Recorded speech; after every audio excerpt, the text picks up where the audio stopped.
네, 안녕하십니까. 네, 오늘 이 시간은 누가 예수 그리스도를 종교라고 하는가 하는 제목으로 말씀을 증거하겠습니다. 우리 디모데전서 1장 15절 말씀을 함께 읽기를 원합니다. mit보다 모든 사람이 받을 만한 이 말이여 그리스도 예수께서 죄인을 구원하시려고 세상에 임하셨다 하였도다. 이 성경 말씀에는 모든 사람들이 받을 만하고 믿을 만한 진리의 말씀이 기록이 되어 있습니다.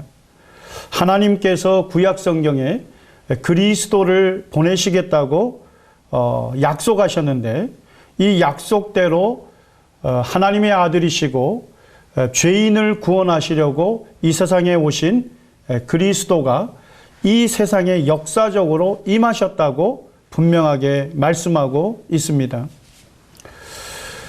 제가 그 몇 년 전에 유명 서점의 베스트셀러 칸을 본 적이 있습니다.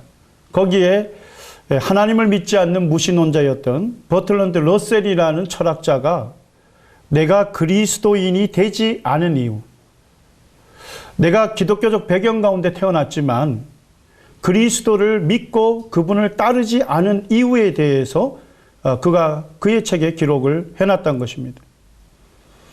그런데 제가 놀랐던 것은 이 책이 아주 오래전에 쓰여진 책인데도 불구하고 오늘날 사람들이 베스트셀러로 읽는 그와 같은 많은 사람들의 주목을 받고 있다는 사실에 놀라게 됐던 것입니다. 제가 이 책을 살펴보면서 과연 러셀이 기독교적 배경 가운데 태어났음에도 불구하고 그리스도를 믿지 않게 된 이유가 무엇인가 하는 것을 살펴보니까 그가 이렇게 얘기하고 있습니다. 그리스도가 과연 역사상에 존재했는가 하는 것은 매우 의심스럽다. 또한 그가 가령 존재했다 하더라도 우리가 그에 대해서 알 수 있는 것은 아무것도 없다 하는 내용을 기록하고 있습니다.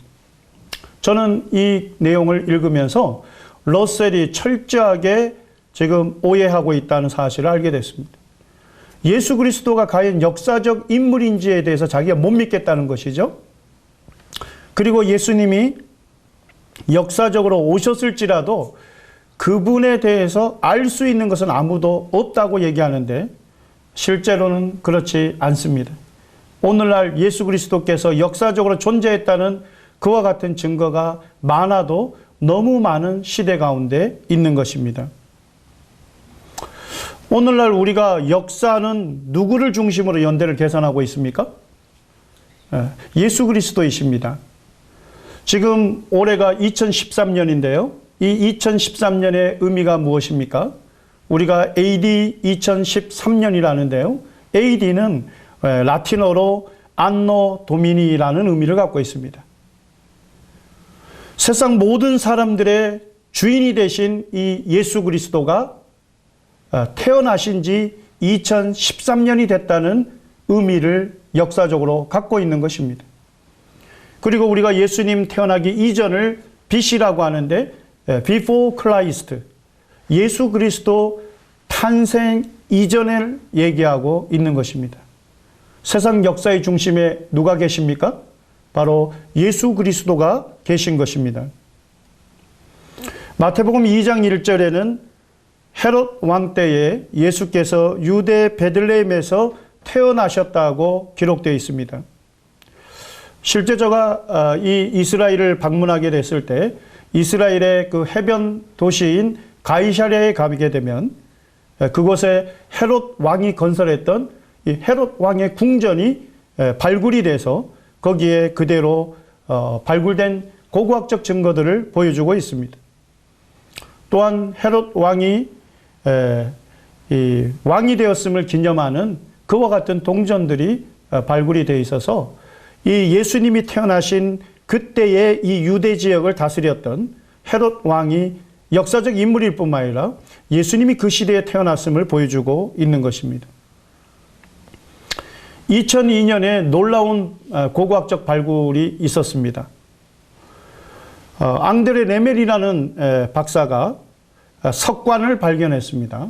근데 그 석관의 주인의 이름이 기록이 되어 있는데 주인의 이름은 야고보고 그는 요셉의 아들이고 예수의 형제라고 기록된 석관이 발굴이 된 것입니다. 이 예수님 당시에는 이 사람들이 사람의 시신을 땅에 매장한 것이 아니라 돌에 굴을 파가지고 가족묘로 운영을 했습니다. 이 가족묘 안에는 석판이 있는데요. 석판 위에 이제 죽은 사람의 시신을 세마포 천으로 싸서 그 석판 위에 놓여놓게 됩니다. 그러면 시간이 지나면 이 시신이 어떻게 되겠습니까? 부패하게 되고 이제 뼈만 남게 되는 것이죠. 그 뼈를 전부 추려서 돌로 된 상자를 석관이라고 하는데요. 그 석관에 넣어서 보관을 하는 것입니다. 그리고 이제 석관의 밖에는 이 유골의 주인이 누구인지 그 이름을 새겨 놓았던 것입니다. 실제 이제 바이블리컬 아키올로지컬 리뷰라는 저널에서 거기에 보니까 돌에 새겨진 예수의 증거라고 하면서 그 내용에는 예수의 형제인 야고보의 석관이 예루살렘에서 발견됐다 하는 것을 커버 이미지로 사용하고 있습니다. 그때 이제 발견된 석관인데요. 석관에 보게 되면 이제 주인의 이름이 기록이 되어 있습니다. 예수님 당시에 보편적으로 중동 지역에서 사용됐던 언어가 아람어입니다. 이 아람어로 이 석관의 주인이 야고보라고 기록하고 있고 그 다음에 그가 요셉의 아들이라고 기록하고 있습니다. 때로는 그의 형제 중에 굉장히 알려진 인물이 있으면 누구의 형제라고 기록이 되어 있는데 바로 이 석관의 주인공인 야고보의 형제 중에 예수라는 인물이 있었음을 기록하고 있는 것이죠. 이때 고고학자들이 이 석관을 발견하고 그 측정 결과를 이렇게 얘기하고 있습니다. 이 석관은 유대인들에 의해 사용된 BC 20년에서 AD 70년 사이에 사용했던 석관이라고 얘기하고 있습니다. 그 다음에 이 야고보는 역사적으로 보게 되면 AD 62년에 순교하였다고 이 역사에 기록이 되어 있습니다. 그리고 이제 아랍학자들은 여기에 새겨진 이 아람어로 된 명각이 1세기 중반의 진품이라고 확정을 하고 있고요.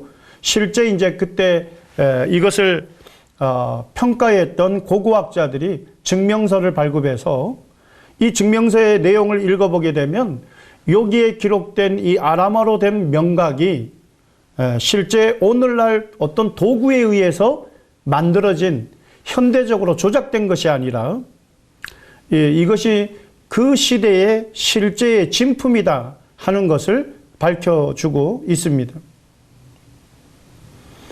마태복음 13장에 보게 되면 이 예수님의 육신의 동생 중에 야고보라는 인물이 있음을 성경이 말하고 있고요.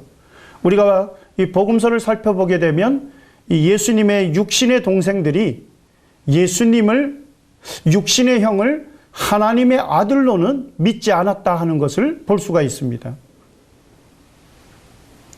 그런데 이제 사도행전과 갈라디아서에 가게 되면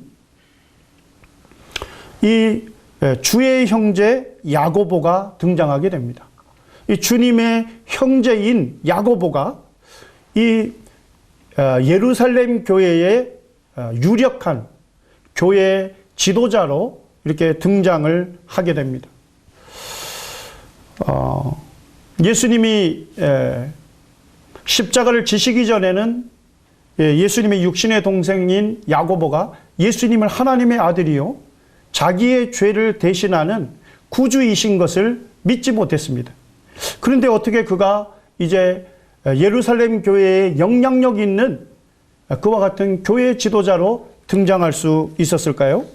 고린도전서 15장에서는 이 비밀에 대해서 밝히고 있는데요. 고린도전서 15장에 보니까 예수님이 우리 죄를 위하여 죽으시고 장사 지낸 바 되셨다가 성경대로 사흘 만에 다시 살아나셨는데 이 다시 살아나신 부활하신 예수님이 누구에게 나타난 것입니까?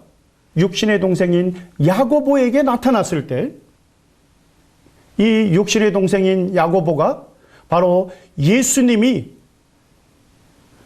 십자가에 죽으시고 무덤에 장사되셨지만 다시 살아나신 하나님의 아들이시요 자기 죄를 대신하여 죽으신 구주이심을 그가 굳게 믿고 이 예수님을 이제 구주로 영접을 했다는 것을 말씀하고 있는 것입니다. 우리는 이 석관을 통해서 고고학자들이 증언한 대로 이것이 바로 예수의 육신의 동생인 야고보, 또한 이제 육신의 형을 하나님의 아들이요 구주로 믿은 이 예루살렘 교회의 유력한 교회 지도자라는 사실을 이 고고학적 유물이 말하고 있습니다. 실제 작년에 이런 일이 있었습니다. 이스라엘의 문화재청에서 이 발견된 석관이 위조라고 소송을 걸었습니다. 그런데 예루살렘에 있는 법정에서 뭐라고 판결이 됐냐면요. 이거는 위조품이 아니므로 무죄라고 판결을 내렸던 것입니다. 오히려 이제 이 이스라엘 예루살렘 자체에서 유대인 판사가 판결을 해보니까 이 야고보의 유골함에 새겨진 비문의 진위를 의심할 아무런 이유가 없다. 이것은 바로 예수님의 육신의 동생인 야고보의 석관이다. 이것이 진품이다 하는 것을 법정에서 이것을 지지해 줬던 것입니다. 이제 또 하나의 고고학적 증거들을 살펴보기를 원합니다. 예수님의 3년 대부분의 공적인 생애를 어느 도시에서 보냈습니까? 갈릴리 지역의 가버나움이라는 도시를 중심으로 예수님께서 사역을 하셨습니다. 마가복음 1장 29절에 보면 예수님이 해당에서 나와 곧 야고보와 요한과 함께 시몬과 안드레의 집으로 들어가셨다고 기록되어 있습니다. 예수님이 이 가버나움에 있는 해당에서 나오시자마자 곧바로 바로 시몬 베드로와 안드레의 집으로 들어갔다는 것입니다. 자, 그러면 가버나움 해당과 이 베드로의 집이 가까웠다는 겁니까? 멀었다는 겁니까? 가까웠다는 것이죠. 실제 이제 그곳에 가보게 되면 이제 위에서 촬영한 사진인데요. 가버나움 해당이 그대로 발굴이 되어 있고요. 가버나움 해당에서 나오자마자 바로 베드로의 생가에 이 고고학적 생가가 그대로 남아 있는 것입니다. 이 가버나움 해당 사진은요, 마태복음 4장 23절 말씀대로 예수님이 그들의 해당에서 가르치시며 천국 복음을 전파하시며 백성 중에 모든 병과 약한 것들을 고치셨다고 했는데 바로 이곳이 바로 예수님께서 이와 같은 사역을 행하신 해당이었다고 오늘날 말하고 있는 것입니다. 제가 갔을 때 그 벽면에 이렇게 기록이 되어 있었습니다. 여기에 보면 검은색 기초가 보입니까? 이것은 바로 예수님 시대의 해당의 기초입니다. 그리고 이제 하얀색 그 벽돌들이 있죠. 돌들이 있죠. 이것은 이제 4세기에 이 해당이 허물어졌는데 다시금 재건축해서 이 해당을 재건했다 하는 것을 역사적으로 기록이 남아 있고요. 그 벽면에 이렇게 기록이 되어 있습니다. 여기에 이제 검은색으로 된 것은 예수의 해당의 그 흔적이라고 유물이라고 말하고 있고 그 위에 백색의 그 해당으로 4세기에 다시금 재건했다고 말해주고 있는 것입니다. 요한복음 18장 13절에는 예수님을 신문했던 그 당시에 대제사장이 나오는데요. 그 제사장의 이름이 무엇입니까? 가야바입니다. 그런데 이 예수님을 신문했던 가야바의 석관도 오늘날 발굴이 됐습니다. 이 가야바의 그 가족묘가 발굴이 됐고 그 안에 이 가야바의 이름이 기록이 된 석관이 발굴이 돼서 이와 같은 성경적 기록이 역사적 사실임을 우리에게 보여주고 있는 것입니다. 심지어는 하나님을 믿지 않는 일반 세속 연구가들이 이 가이사랴라는 지역에서 연극장을 연구하다가 그때 우연히 비문을 하나 발견하게 됐는데요. 그 비문에는 이렇게 기록이 되어 있습니다. 유대의 총독 본디오 빌라도가 부임을 기념하여 티베리우스 황제에게 건물을 지어 바쳤다고 기록하고 있습니다. 성경은 무엇을 말씀하고 있습니까? 예수님이 티베리우스 황제가 다스리던 그 시대에 유대 총독 본디오 빌라도에 의해서 십자가형을 받으셨다고 성경에 기록이 되어 있는데, 실제로 이와 같은 본디오 빌라도의 비문이 밝혀져 있어서 이것이 역사적 사실임을 우리에게 보여주고 있는 것입니다. 여기에 있는 인물이 리 스트로벨이라는 인물인데요. 이분이 이제 예일대 법대를 나온 그 법학자였고요. 또한 이 사람이 시카고 트리뷴지라는 굉장히 유명한 저널의 수석 법학 기자를 지냈던 사람입니다. 어느 날 이제 아내가 자기가 예수님을 믿게 되었다고 남편에게 얘기했습니다. 그러니까 남편이 하는 말이, 어떻게 당신과 같은 지성인이 성경에 나오는 신화적 인물인 예수님을 믿을 수가 있느냐. 그러면서 당신이 믿는 것은 내가 뭐라 하지 않겠는데 나까지 끄집어들이지 말아라. 이런 이제 안을 제시했답니다. 그런데 이분의 간증을 읽어보게 되면 아내가 예수님을 믿고 구원받았다 한 이후로 보니까 아내의 삶이 변화되더란 것입니다. 아내나 자기나 돈과 명예를 추구해 왔었는데 그것을 제일 가치 있는 것으로 추구하면서 살았는데 어느 날 보니까 아내가 돈을 사용하는 그런 방법이 달라지고 삶의 인격이 변화되는 것을 보게 됩니다. 그래서 이제 리 스트로벨이 직업이 뭡니까? 기자지 않습니까? 그래서 기자 정신이 발동이 돼서 과연 이 아내를 변화시키는 것이 무엇인가 하는 것을 이제 살펴보게 되는데요. 자기가 이 성경을 읽으면서 도저히 이해할 수 없는 8가지의 어려운 문제, 그 난제를 이제 직접 성경학자들을 만나면서 취재를 하게 됩니다. 이분이 이제 1년 6개월 동안 취재를 하고 이 취재한 것을 전부 녹음해 가지고 그것을 다시 타이핑해서 이제 자료로 정리를 하고 있었던 것입니다. 그의 간증문에 보게 되면 이제 집안에 아무도 없었고 그 홀로 있었습니다. 그리고 이제 그가 취재했던 내용들을 정리하다가 그는 결국 예수 그리스도 앞에 무릎을 꿇을 수밖에 없었다고 고백하고 있는 것입니다.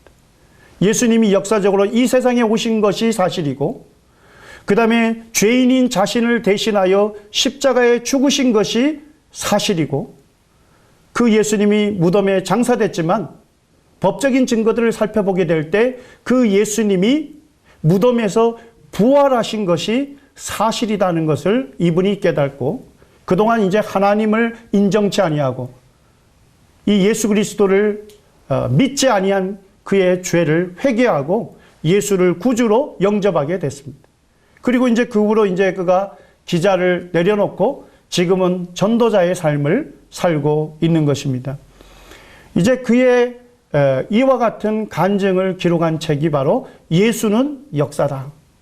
예수는 역사적 인물일 뿐만 아니라 그분이 바로 우리의 죄를 대속하고 하시기 위하여 십자가에 죽으시고 무덤에 장사되셨지만 다시 살아나신, 부활하신 하나님의 아들이심을 거기에서 증거하고 있는 것입니다. 이제 두 번째로 살펴보기 원하는 것은 성경 이외에 예수님에 대한 역사적 기록이 있는가 하는 것입니다. 특별히 이 로마의 역사가들 중에서 가장 뛰어난 역사가로 칭송을 받고 있는 인물이 타키투스라는 인물입니다.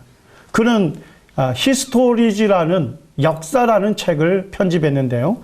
거기에서 로마의 황제인 네로 황제부터 시작해서 도미시안 황제가 죽을 때까지의 그 역사를 편찬했습니다.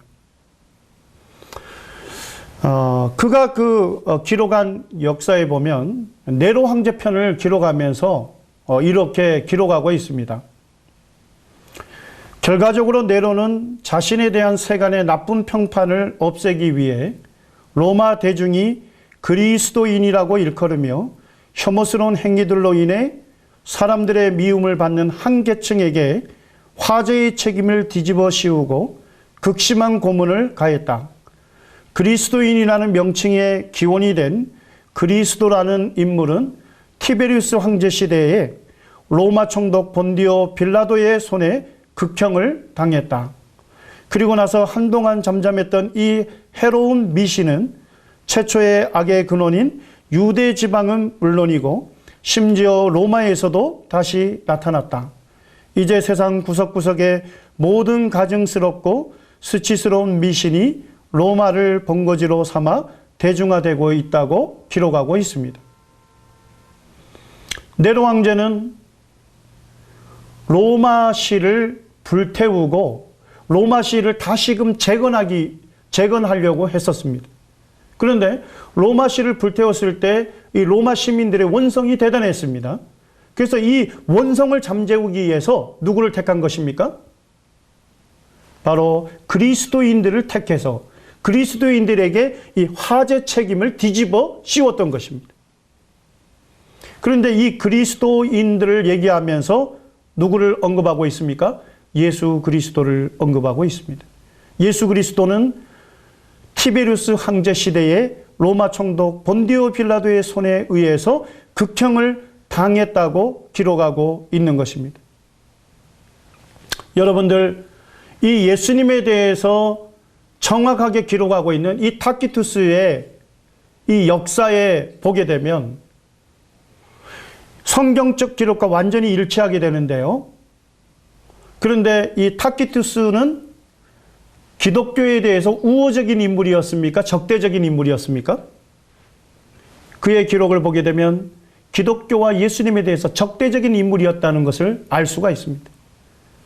비기독교인이며 심지어 적대적인 역사가조차도 예수님이 실제로 로마의 티베리우스 황제 시대에 살았고 본디오 빌라도 총독에 의해서 극형을 받았다라고 이 성경의 기록이 사실임을 그대로 증명해 주고 있는 것입니다. 그리고 이제 이 유대에서만 이 예수 그리스도가 전파된 것이 아니라 아주 짧은 시간 내에 급속도로 로마에까지 이 예수 그리스도를 믿는 사람들이 급속하게 이렇게 이 복음이 전파되었음을 기록을 하고 있는 것입니다.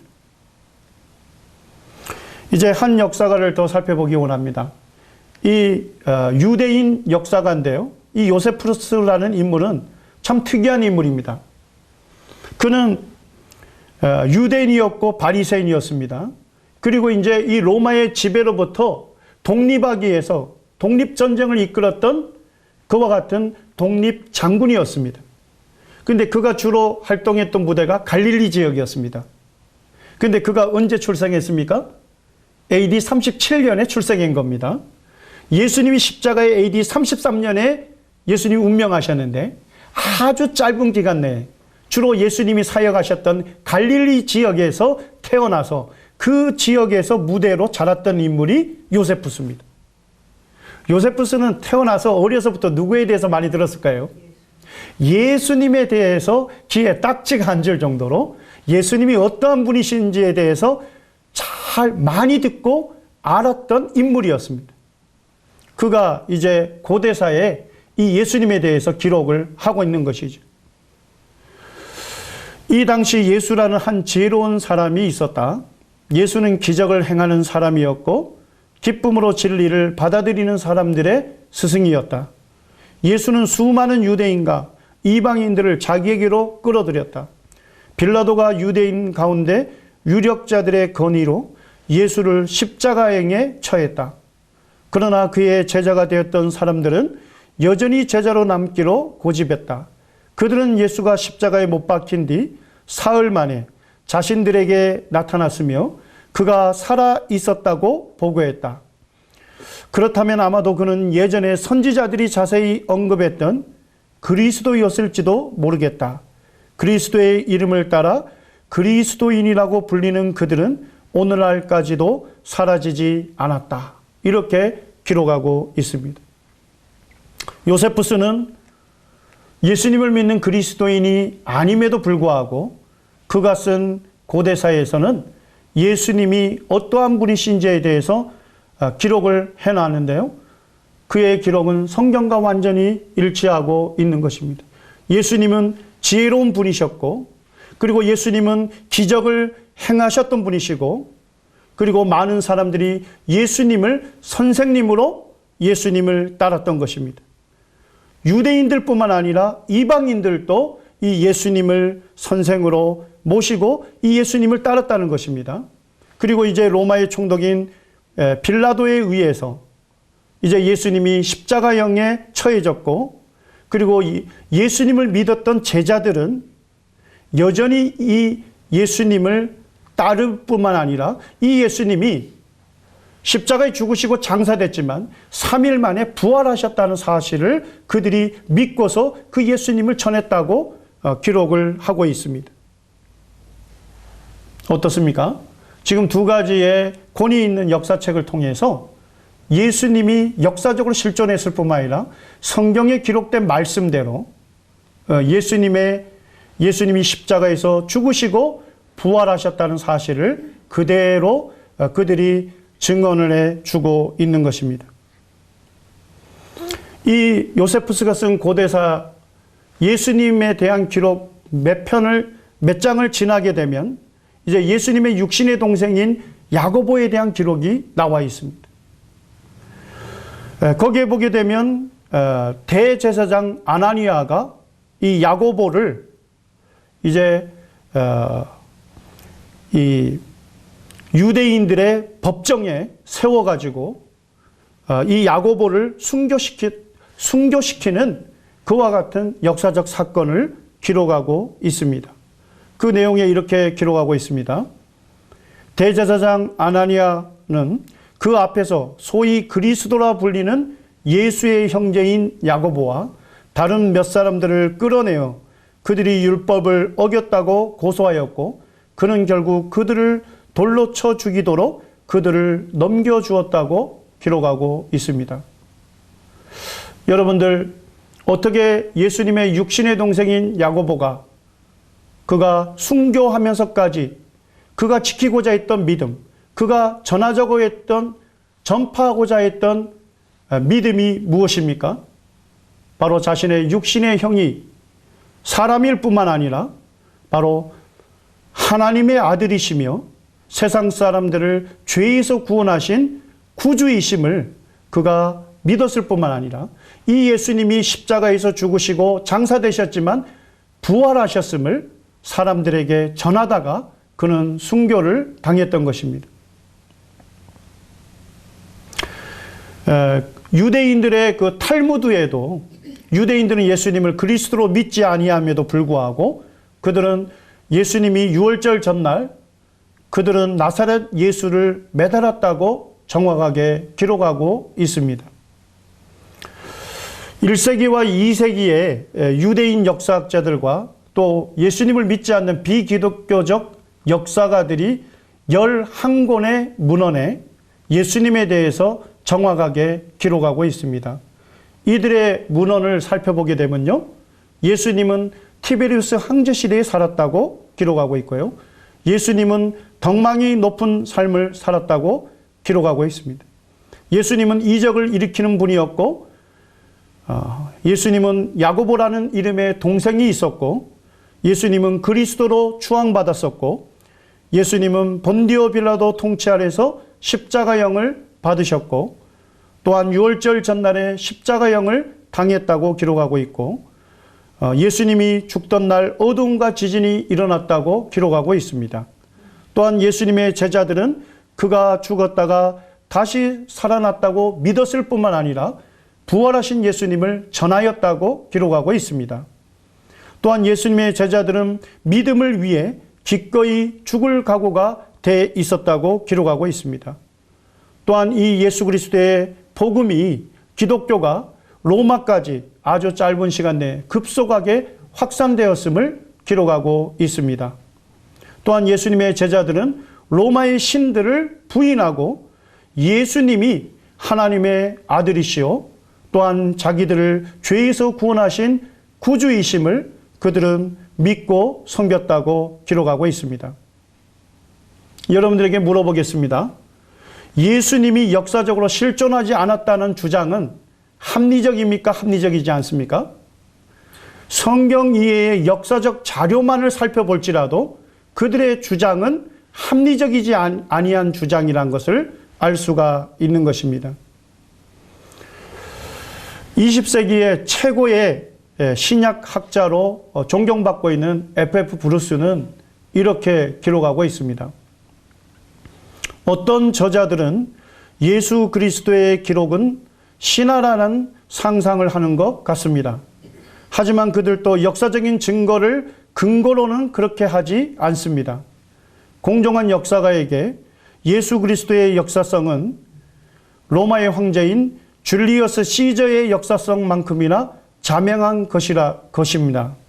예수 그리스도의 기록은 신화라는 이론을 유포하는 자들은 사실 역사가라고 할 수가 없다라고 그는 기록하고 있습니다. 우리 데살로니가 후서 2장 12절 13절 말씀을 함께 읽기를 원합니다. 함께 읽겠습니다. 진리를 믿지 않고 불의를 좋아하는 모든 자들로 하여금 심판을 받게 하려 하심이라. 주께서 사랑하시는 형제들아, 우리가 항상 너희에게 관하여 마땅히 하나님께 감사할 것은 하나님이 처음부터 너희를 택하사 성령의 거룩하게 하심과 진리를 믿음으로 구원을 받게 하심이니.